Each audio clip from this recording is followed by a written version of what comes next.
الحمدللہ رب العالمین والصلاة والسلام علی سید الانبیاء والمرسلین اما بعد فاعوذ باللہ من الشیطان الرجیم بسم اللہ الرحمن الرحیم 18 ذوالحجۃ الحرام 35 ہجری جمعہ کے دن روزے کی حالت میں قرآن مجید کی تلاوت کرتے ہوئے سیدنا عثمان ابن عفان عثمان غنی ذو النورین رضی اللہ تعالی عنہ کی شہادت کا عظیم سانحہ پیش آیا۔ نبی پاک صلی اللہ علیہ وآلہ وسلم نے ان کی شہادت کی پہلے سے خبریں دیں۔ رسول اللہ صلی اللہ علیہ وآلہ وسلم نے ان پہ آنے والی مصیبت کی خبر دی، اور آپ علیہ السلام نے ان کو صبر کا حکم دیا اور ان سے یہ عہد لیا کہ آپ نے اس مصیبت کے آنے پر صبر کا مظاہرہ کرنا ہے۔ حضرت عثمان رضی اللہ تعالیٰ عنہ نے یقیناً حضور علیہ السلام کے حکم کے مطابق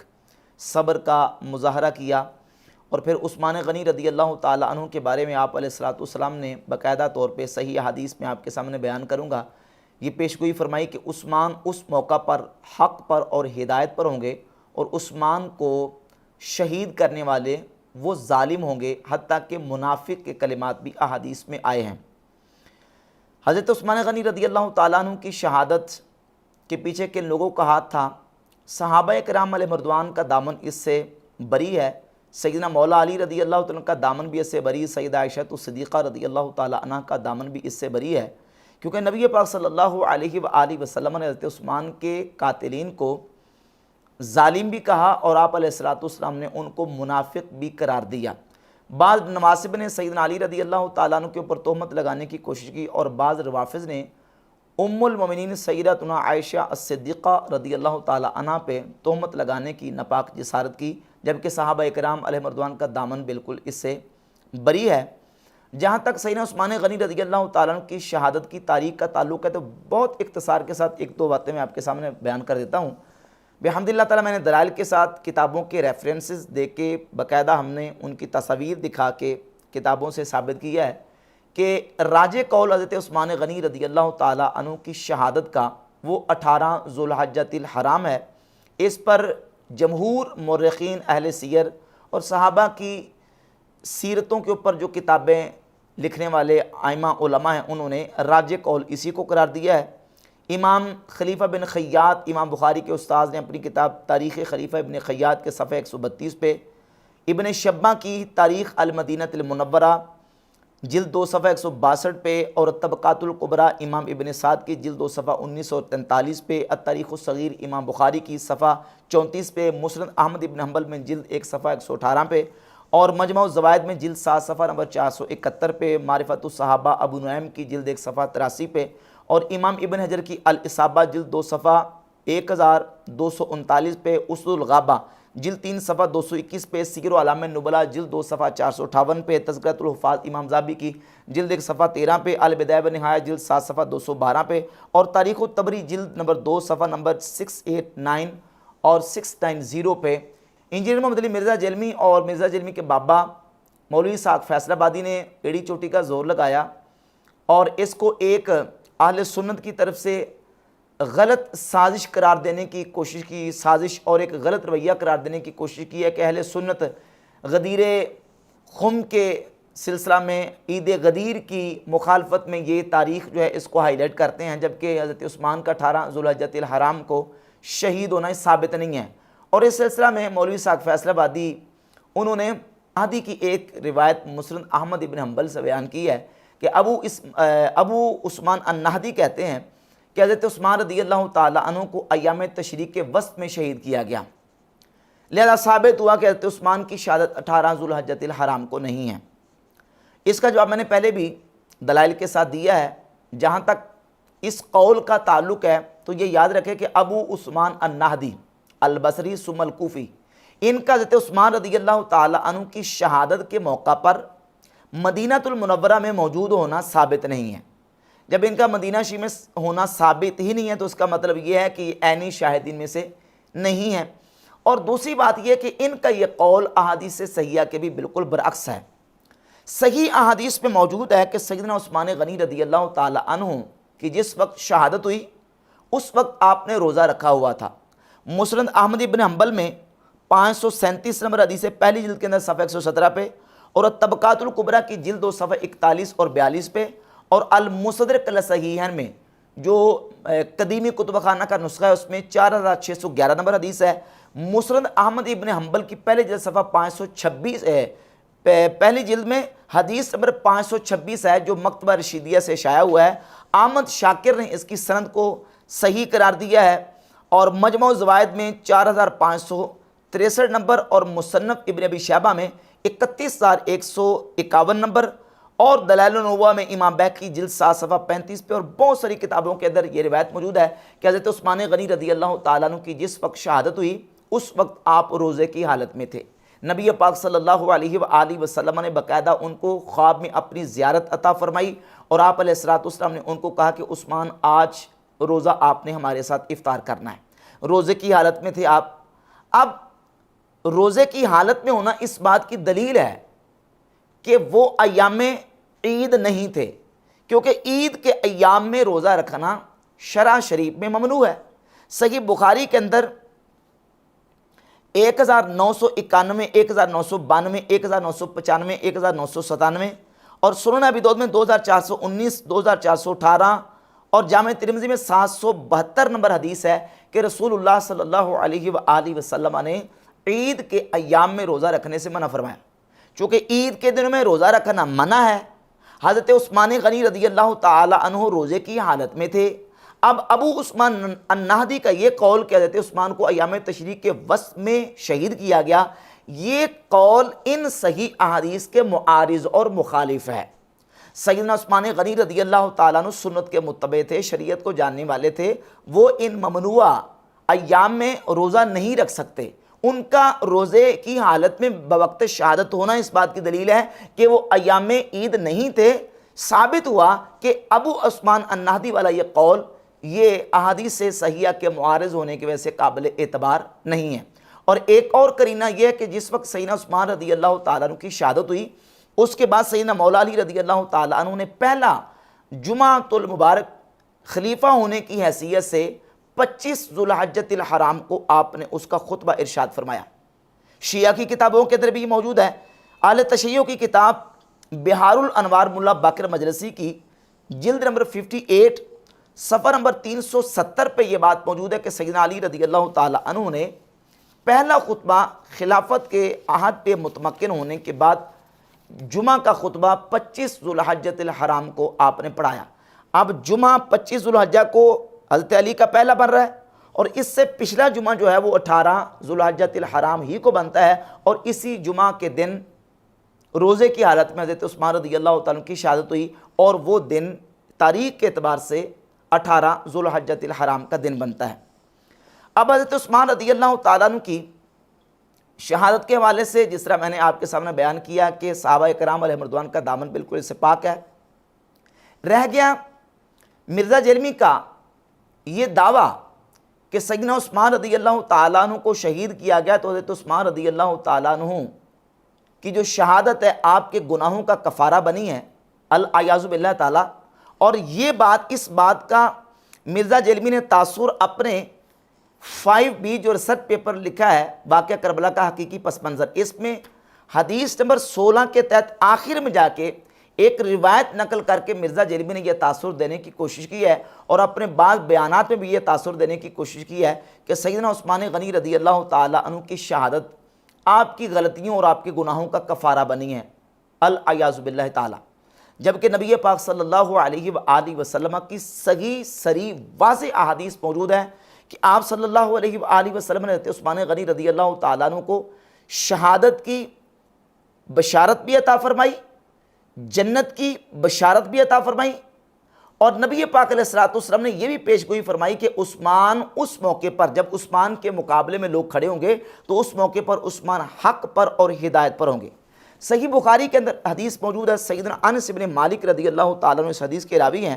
3699 3699 نمبر حدیث ہے، فرماتے ہیں کہ صعد النبی صلی اللہ علیہ وآلہ وسلم احدن، نبی پاک صلی اللہ علیہ وآلہ وسلم جبل احد پہ چڑھے، اور آپ علیہ السلام کے ساتھ حضرت ابوبکر صدیق، حضرت عمر فاروق اور حضرت عثمان غنی موجود تھے کہ احد پر لرزہ طاری ہو گیا۔ آپ علیہ الصلوۃ والسلام نے فرمایا اسکن احد، اے احد سکون کر، اور آپ نے اپنی ایڑی کے ساتھ، پاؤں کے ساتھ اس پر ٹھوکر ماری اور کہا فلیس علیک الا نبی و صدیق و شہیدان، پس تیرے اوپر نہیں ہے مگر ایک نبی، ایک صدیق اور دو شہید، یعنی دو شہید چار ہو گئے، ایک نبی، ایک صدیق اور دو شہید نبی پاک صلی اللہ علیہ وآلہ وسلم نے کہہ کے یہ حضرت عثمان غنی رضی اللہ تعالیٰ عنہ کی شہادت کی طرف اشارہ بیان فرما دیا۔ 3699 نمبر حدیث ہے، اور صحیح بخاری مسلم میں حدیث ابو موسیٰ اشعری متفق علیہ موجود ہے، جس وقت نبی پاک صلی اللہ علیہ وآلہ وسلم ایک باغ میں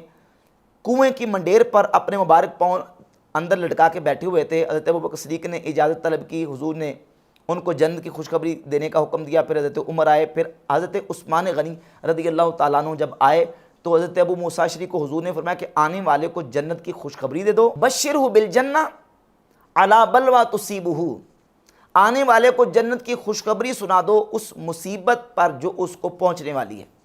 نبی پاک صلی اللہ علیہ وآلہ وسلم نے جنت کی بشارت بھی دی، ان کو جنتی بھی قرار دیا، اور یہ بھی بتا دیا کہ ان کو مصیبت آئے گی، اور ساتھ جب مصیبت آئے گی تو نبی کریم علیہ الصلوۃ والسلام نے ان کو صبر کرنے کی تلقین بھی ارشاد فرمائی۔ یہ جامع ترمذی میرے پاس دار احیاء تراث بیروت لبنان کا چھپا نسخہ ہے، 3720 نمبر اس میں حدیث ہے۔ ابو سہلہ کہتے ہیں کہ حضرت عثمان کا جس دن محاصرہ کیا گیا تو مجھے حضرت عثمان غنی نے فرمایا ان رسول اللہ صلی اللہ علیہ وآلہ وسلم قد عہد الی عہدا فانا صابر علیہ، نبی پاک صلی اللہ علیہ وآلہ وسلم نے مجھ سے ایک عہد لیا، فانا صابر علیہ، پس میں اس عہد پر صبر کرنے والا ہوں، یعنی میں بے صبری نہیں کروں گا بلکہ اس عہد پر صبر کا مظاہرہ کروں گا۔ اور ایک اور حدیث جو کہ المستدرک للصحیحین میں 4543 نمبر موجود ہے، سیدہ عائشہ صدیقہ رضی اللہ تعالیٰ عنہ سے کہ فرماتی ہیں کہ میں نبی پاک صلی اللہ علیہ وآلہ وسلم کی بارگاہ اقدس میں موجود تھی کہ آپ علیہ الصلوۃ والسلام نے ارشاد فرمایا میرے پاس بلاؤ، کاش میرے پاس میرے اصحاب میں سے ایک آدمی ہوتا۔ ام المؤمنین رضی اللہ تعالیٰ عنہ فرماتی ہیں میں نے کہا ابو بکر، آپ علیہ السلام نے فرمایا نہیں، میں نے کہا حضرت عمر، آپ علیہ السلام نے فرمایا نہیں، میں نے کہا آپ کے چچا زاد بھائی حضرت علی، آپ صلی اللہ علیہ وسلم نے فرمایا نہیں، میں نے کہا حضرت عثمان رضی اللہ تعالیٰ عنہ، آپ علیہ السلام نے فرمایا ہاں۔ پھر حضرت عثمان رضی اللہ تعالیٰ عنہ تشریف لے آئے، آپ نے مجھے وہاں سے اٹھ جانے کا حکم دیا، پھر نبی اکرم صلی اللہ علیہ وآلہ وسلم کافی دیر تک حضرت عثمان کے ہمراہ سرگوشی میں باتیں کرتے رہے، اور ساتھ ہی ساتھ حضرت عثمان کا رنگ متغیر ہوتا جا رہا تھا۔ جب حضرت عثمان کا محاصرہ کیا گیا تو ہم نے ان سے پوچھا کیا آپ قتال نہیں کریں گے؟ تو انہوں نے فرمایا نہیں، کیونکہ رسول اللہ صلی اللہ علیہ وآلہ وسلم نے مجھ سے ایک عہد لیا ہوا ہے، اس لیے میں صبر اختیار کرتا ہوں۔ امام حاکم کہتے ہیں کہ یہ حدیث صحیح ہے۔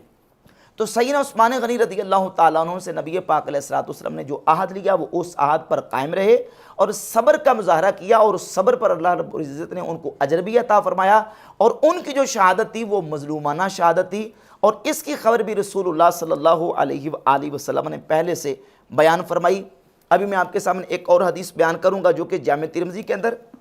اور مسند احمد ابن حنبل کے اندر اور امام احمد ابن حنبل کی فضائل الصحابہ کے اندر موجود ہے۔ جامع ترمذی کے اندر 3717 اور فضائل الصحابہ کے اندر 724 نمبر حدیث ہے، اور یہی حدیث مسند احمد ابن حنبل کے اندر، اور یہ حدیث صحیح درجے کی حدیث ہے۔ امام ترمذی نے اس کو حسن کہا ہے، البتہ یہ حدیث صحیح درجے کی حدیث ہے۔ سیدنا عبداللہ ابن عمر رضی اللہ تعالیٰ عنہ فرماتے ہیں ذکر رسول اللہ صلی اللہ علیہ وآلہ وسلم فتنہ، نبی پاک علیہ الصلوۃ والسلام نے ایک فتنے کا ذکر کیا اور فرمایا یقتل ھذا فیھا مظلوما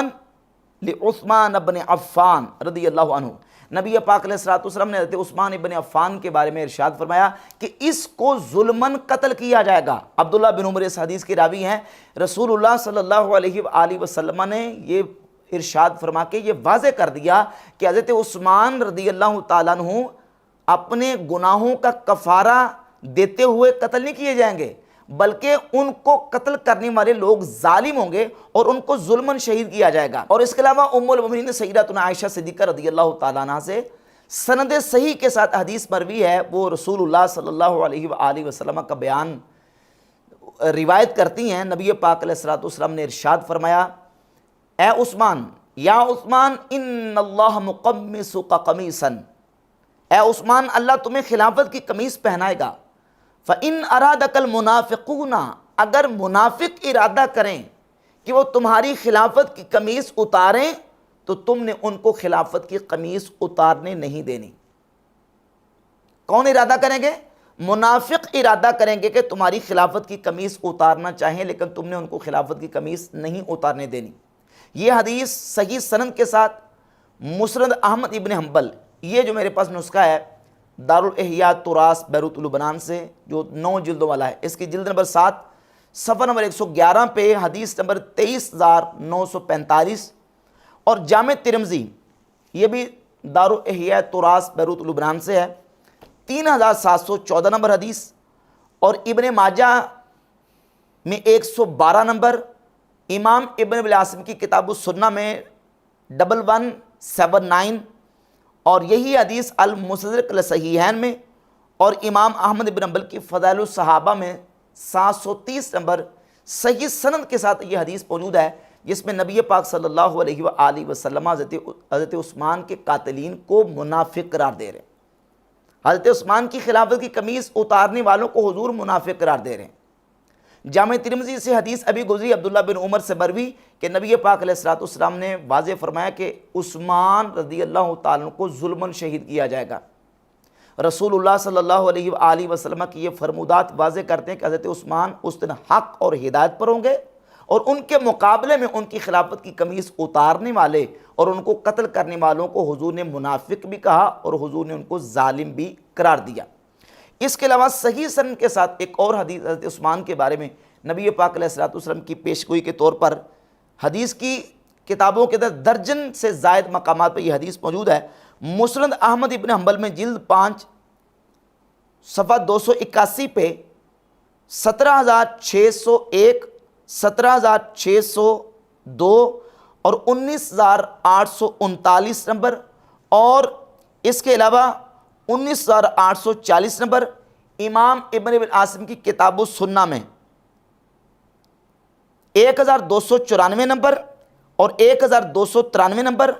اور قدیمی کتب خانہ سے جو چھپی ہے المستدرک لصحیحین، اس میں جلد نمبر 3 صفحہ 316 پہ حدیث کا نمبر 4,609، حاکم اور ذہبی نے حدیث کو صحیح کہا، اور امام احمد بن حنبل کی فضائل الصحابہ، اس میں حدیث نمبر 826، 27، 30 اور 831 یہ مسلسل احادیث موجود ہیں۔ ان تمام احادیث کے اندر متعدد الفاظ کے ساتھ، مختلف الفاظ کے ساتھ یہ حدیث مروی ہے۔ ان تمام میں سے کچھ آپ کے سامنے بیان کرتا ہوں۔ 3 صحابہ اس حدیث کے راوی ہیں۔ نبی پاک صلی اللہ علیہ وآلہ وسلم تشریف فرماتے، حضرت کعب بن مرہ، حضرت ابو ہریرہ اور حضرت عبداللہ بن حوالہ ازدی رضی اللہ تعالی عنہم اجمعین، 3 صحابہ اس حدیث کے راوی ہیں کہ نبی کریم علیہ الصلوۃ والسلام بیٹھے ہوئے تھے کہ حضرت عثمان گزر کے گئے، آپ علیہ الصلوۃ والسلام نے ان کی طرف اشارہ کیا اور اشارہ کر کے فرمایا کہ فتنہ اس کے قدموں کے نیچے سے اٹھے گا، یعنی ان کی شہادت پر فتنہ برپا ہوگا۔ نبی پاک صلی اللہ علیہ وآلہ وسلم نے جب ارشاد فرمایا تو صحابہ نے حضور کی بارگاہ میں پوچھا، یا رسول اللہ آپ کی مراد عثمان ہے؟ تو آپ علیہ الصلوۃ والسلام نے فرمایا ہاں عثمان۔ تو عرض کی حضور اس موقع پر ہم کیا کریں؟ تو حضور صلی اللہ علیہ وآلہ وسلم نے ارشاد فرمایا، الفاظ سنیے، فرمایا علیکم بالامیر و اصحابہ، تم پر تمہارے امیر یعنی عثمان اور عثمان کے ساتھیوں کی پیروی لازم ہے۔ ھذا یومئذ علی الہدی، یہ عثمان اس دن ہدایت پر ہوں گے۔ ھذا ومن معہ یومئذ علی الحق، یہ اور اس کے جو ساتھ ہوں گے وہ اس دن حق پر ہوں گے۔ ھذا یومئذ ومن اتبعہ علی الہدی، یہ اور اس کے متبعین اس دن ہدایت پر ہوں گے، یہ اور اس کے ساتھی اس دن حق پر ہوں گے، ہدایت پر ہوں گے، ان کی پیروی کرو۔ اور تم نے عثمان اور عثمان کے ساتھیوں کی پیروی کرنی ہے، عثمان اور عثمان کے ساتھیوں کی پیروی تم پر لازم ہے۔ نبی پاک صلی اللہ علیہ وآلہ وسلم کی واضح حدیث یہ بتاتی ہے کہ حضرت عثمان رضی اللہ تعالیٰ حق پر تھے، ہدایت پر تھے، اپنے گناہوں کی سزا نہیں بھگت رہے تھے۔ جو تاثر مرزا جرمی دینا چاہتا ہے کہ نعوذ باللہ العیاذ باللہ تعالیٰ ان کی شہادت ان کے گناہوں کا کفارہ بن گئی۔ نبی پاک صلی اللہ علیہ وآلہ وسلم تو واضح فرما رہے ہیں کہ حضرت عثمان حق پر ہوں گے، ہدایت پر ہوں گے، ان کو منافق ان کی خلافت کی قمیص اتارنا چاہیں گے اور ظالم ان کو شہید کریں گے۔ صحابہ اکرام علیہ رضوان اس کی گواہیاں دے رہے ہیں۔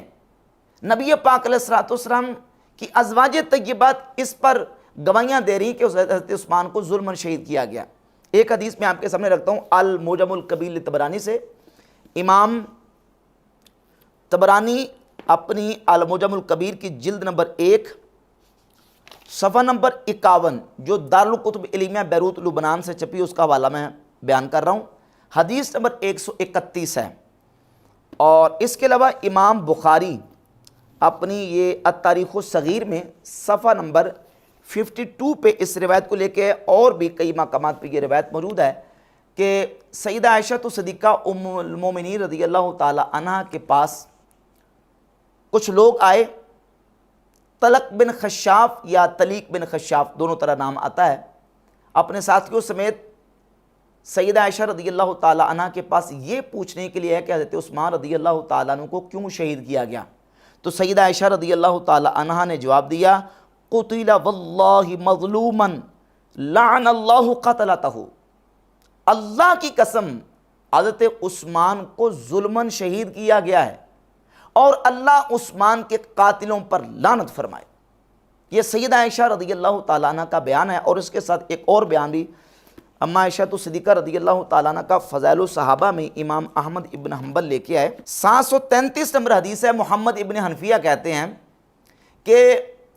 حضرت سیدنا علی رضی اللہ تعالیٰ عنہ سے کہا گیا، میرے باپ سیدنا علی کو یہ خبر ملی کہ سیدہ عائشہ رضی اللہ تعالیٰ عنہ نے مربد میں قاتلین عثمان پر لعنت بھیجی ہے، تو انہوں نے اپنے ہاتھ اٹھائے یہاں تک کہ انہیں اپنے چہرے کے برابر لے آئے اور کہا میں بھی قاتلین عثمان پر لعنت بھیجتا ہوں، اللہ تعالیٰ بھی قاتلین عثمان پر میدان اور پہاڑ میں جہاں کہیں بھی ہیں لعنت بھیجے۔ 2 یا 3 مرتبہ انہوں نے یہ بات کہی۔ سیدہ عائشہ رضی اللہ تعالی عنہ نے بھی قاتلین عثمان پہ لعنت فرمائی، سیدنا مولا علی رضی اللہ تعالی عنہ نے بھی قاتلین عثمان پہ لعنت فرمائی، بلکہ سیدنا مولا علی نے تو حلف دیا، قسم اٹھائی اور کہا کہ اس ذات کی قسم جس نے دانے کو پھاڑا اور جان کو پیدا کیا، نہ میں نے عثمان کو قتل کیا اور نہ میں نے عثمان کے قتل کرنے کا حکم دیا۔ المستدرک علی الصحیحین میں امام حاکم روایت لے کے آئے، اور امام ابن شبہ نے اپنی کتاب تاریخ المدینہ المنورہ کے اندر اس روایت کو ذکر کیا کہ سیدنا زید بن ارقم رضی اللہ تعالیٰ عنہ سے جب حضرت مولا علی رضی اللہ تعالیٰ عنہ ملے تو زید بن ارقم رضی اللہ تعالیٰ عنہ نے حضرت علی رضی اللہ تعالیٰ عنہ سے کہا کہ یا علی میں آپ سے ایک بات پوچھنا چاہتا ہوں، میں اللہ کی قسم دے کے آپ کو کہتا ہوں، یہ بتائیں کہ انتا قتلتا عثمان، آپ نے عثمان کو قتل کیا؟ تو حدیث کے اندر موجود ہے کہ فنکس راسہ، سیدنا مولا علی نے اپنا مبارک سر نیچے جھکا لیا، یعنی تعجب سے سر مبارک جھکا لیا اور پھر سر اٹھایا اور کہا والذی فلق الحبۃ، اس ذات کی قسم جس نے دانے کو پھاڑا اور جان کو پیدا کیا، ما قتلت عثمان ولا امرت بقتلہ، نہ میں نے عثمان کو قتل کیا اور نہ میں نے عثمان کے قتل کرنے کا حکم دیا۔ خود مولا علی نے قاتلین عثمان پہ لعنتیں فرمائی اور سیدہ عائشہ صدیقہ رضی اللہ تعالی عنہ نے قاتلین عثمان پہ لعنت فرمائی۔ الصحابہ کرام رضی اللہ تعالیٰ عنہ کی ذوات طیبات حضرت عثمان رضی اللہ تعالیٰ عنہ کے قتل سے بالکل بری ذمہ ہیں۔ اب جو قاتلین ہیں ان کو رسول اللہ صلی اللہ علیہ وآلہ وسلم نے منافق بھی کہا، حضور نے ان کو ظالم بھی کہا، بلکہ المعجم الکبیر للطبرانی میں ایک روایت موجود ہے۔ یہ روایت المعجم الکبیر للطبرانی میں پہلی جلد میں صفحہ 48 پر روایت نمبر 118 ہے، اور اس کے رجال کے حوالے سے امام حیثمی مجموع الزوائد میں کہتے ہیں کہ رواہ الطبرانی و رجالہ ثقات، اس کو امام طبرانی نے روایت کی ہے اور اس کے رجال ثقہ ہیں۔ اور وہ روایت یہ ہے کہ کعب احبار رضی اللہ تعالیٰ عنہ جو کہ یہودیوں کے پہلے بڑے عالم تھے، سیدنا عمر فاروق رضی اللہ تعالیٰ عنہ کے پاس آئے تو حضرت عمر نے ان سے کہا کہ اے کعب کیف تجد نعتی، آپ میرے اوصاف اپنی کتابوں میں کیسے پاتے ہیں، یعنی آپ کی کتابوں میں میرے کوئی اوصاف لکھے ہوئے ہیں؟ تو حضرت کعب رضی اللہ تعالیٰ عنہ نے کہا کہ اجد نعتک قرنا من حدید، ہاں میں آپ کے اوصاف پاتا ہوں کہ آپ لوہے کا سینگ ہیں۔ تو کہا اے کعب کیا مطلب لوہے کے سینگ کا؟ تو انہوں نے کہا کہ لوہے کے سینگ کا مطلب یہ ہے کہ آپ مضبوط ہوں گے اور اللہ رب العزت کے بارے میں آپ کسی ملامت کرنے والے کی ملامت کو خطرے میں نہیں لائیں گے اور اس کی پرواہ نہیں کریں گے۔ تو کہا پھر اس کے بعد؟ تو کہا ثم یکون بعدک خلیفۃ تقتلہ فئۃ ظالمۃ، پھر آپ کے بعد ایک ایسا خلیفہ ہوگا جس خلیفہ کو ظالم قتل کریں گے۔ قال ثم ما، کہا پھر اس کے بعد قال ثم یکون البلاء، کہا کہ پھر اس کے بعد بلا ہوگی، یعنی مسلمانوں کے اوپر آزمائش آئے گی، امتحان آئے گا اور مصیبت آ جائے گی۔ اور اس روایت کے رجال کو امام حیثمی نے کہا کہ رجال اس کے ثقہ ہیں۔ سیدنا عمر فاروق رضی اللہ تعالیٰ عنہ کے سامنے حضرت کعب احبار رضی اللہ تعالیٰ عنہ نے واضح طور پر حضرت عثمان کے قاتلین کو ظالم کہا۔ رسول اللہ صلی اللہ علیہ وآلہ وسلم نے قاتلین عثمان کو ظالم کہا، منافق کہا۔ سیدہ عائشہ رضی اللہ تعالیٰ عنہ نے قاتلین عثمان پر لعنت فرمائی، مولا علی نے قاتلین عثمان پر لعنت فرمائی۔ اب مجھے بتائیں مرزا جیلمی یہ جو تاثر دے رہا ہے کہ نعوذ باللہ تعالیٰ سیدنا عثمان رضی اللہ تعالیٰ عنہ کو جو قتل کیا گیا تو آپ کی شہادت ان کے گناہوں کا کفارہ بن گئی، ان صحیح احادیث کے مقابلے میں مرزا جیلمی کی یہ سٹیٹمنٹ حضرت عثمان رضی اللہ تعالیٰ عنہ کے مقام و مرتبے کو ڈیگریڈ کرنے کے مترادف نہیں ہے، تو اور کیا ہے؟